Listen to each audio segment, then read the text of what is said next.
ಅಲ್ಲ, ನವಿಲೆಂದು ಭ್ರಮಿಸಿ ನೀಲವಾಗಿ ಕಂಡಂತಹ ನಿನ್ನಡೆಗೆ ಶರ ಪ್ರಯೋಗ ಮಾಡಿದೆ ಸ್ವಾಮಿ. ಅಷ್ಟು ಹೊತ್ತಿಗೆ ನಿನ್ನ ಚೀತ್ಕಾರ ಕೇಳಿದ್ದು ಒಂದು ನೋಡ್ತಾ ಇದ್ದೇನೆ. ಲೋಕ ಮಂದಿರಾದ ಸ್ವಾಮಿ ನೀನು, ನಿನಗೆ ನಾನು ಪ್ರಾಣವನ್ನು ತೊಡುವಂತಹ ಆಯಿತೆ. ವಿಕಟ ಕೃತಿ ಎಲ್ಲಿಂದ ಆಯ್ತ ಕಟ ಕಟ ತಿಳಿಯದೆ ಮಾಡಿದ ಅಪರಾಧ ಸ್ವಾಮಿ, ಇದಕ್ಕೆ ಕ್ಷಮೆ ಇರಬೇಕು. ಆದರೆ ನಾನು ನಿತ್ಯವೂ ನಿನ್ನನ್ನು ಹೃತ್ಕಮಲದಲ್ಲಿಟ್ಟು ಪೂಜಿಸುವಂತಹ ಈ ಜಗನ್ನಾಮಕ ಬೇಡ. ಇಂದು ನಿನಗೆ ಪ್ರಾಣವನ್ನು ಹೂಡಿದನಲ್ಲ ಸ್ವಾಮಿ, ಇದಕ್ಕೆ ಸರಿಯಾದ ಪ್ರಾಯಶ್ಚಿತ್ತ ಇಲ್ಲ. ಇದಕ್ಕೆ ಸರಿಯಾದದ್ದು ನನ್ನ ಸಾವು ಸ್ವಾಮಿ. ಪರಮ ಪಕುತನೇ ಮರಗದಿರು, ಪರಮ ಪಕುತನೇ ಮರುಗದಿರು, ತಲ ಶರದ ಮೊನೆಯುವುದನ್ನ ದೇಹ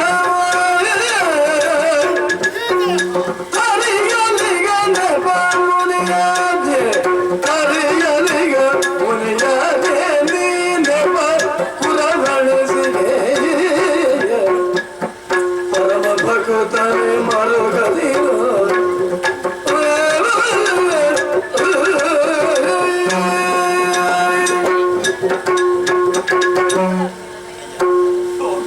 ನೊಂದುಕೊಳ್ತಾ ಇದ್ದೀಯ.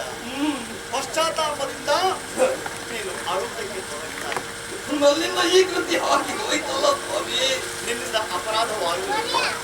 ನೀನು ಯಾವುದನ್ನು ಮಾಡಬೇಕು ಅದನ್ನೇ ಈ ಹೊತ್ತಿನಲ್ಲಿ ಮಾಡಿ ತೋರಿಸಿದ್ದೀನಿ. ಅಂದ್ರೆ ನೀನು ಪ್ರಯೋಗಿಸಲ್ಪಟ್ಟಂತಹ ಆ ಒಂದು ದಿವ್ಯ ಬಾಣ ಮಾತ್ರವಲ್ಲ, ಗುರಿಗಿಟ್ಟು ಹೊಡೆದ ಆ ನನ್ನ ಕಾಲ ಹೆಬ್ಬೆರಳು, ಇದೆಲ್ಲ ಹಿಂದಿನ ಶಾಪಗ್ರಸ್ತವಾದ. ಆದ್ದರಿಂದಲೇ ಈ ಶ್ರೀಕೃಷ್ಣ ಅವತಾರ ಸಮಾಪ್ತಿ ಹೊಂದುವಂತಹ ವೇಳೆಯಲ್ಲಿ ನೀನು ವಹಿಸಿದಂತಹ ಪಾತ್ರ ಮಹತ್ವವಾದ. ಆದ್ದರಿಂದಲೇ ಈ ಕಾಯವನ್ನು ಬಿಟ್ಟು ನಾನು ತೆರಳುವುದಕ್ಕೆ ನೀನು ಹೊಡೆದಂತಹ ಈ ಒಂದು ಕೃತಿ ಇದೆಯಲ್ಲ, ಇದು ಕೇವಲ ನೆಪ ಮಾತ್ರ. ನನ್ನನ್ನು ಬಳಸಿಕೊಂಡೆಯೋ ಸ್ವಾಮಿ? ಖಂಡಿತವಲ್ಲ, ಯಾಕೆ ಸ್ವಾಮಿ? ನಿನ್ನ ಅಗತ್ಯ ಇಲ್ಲ.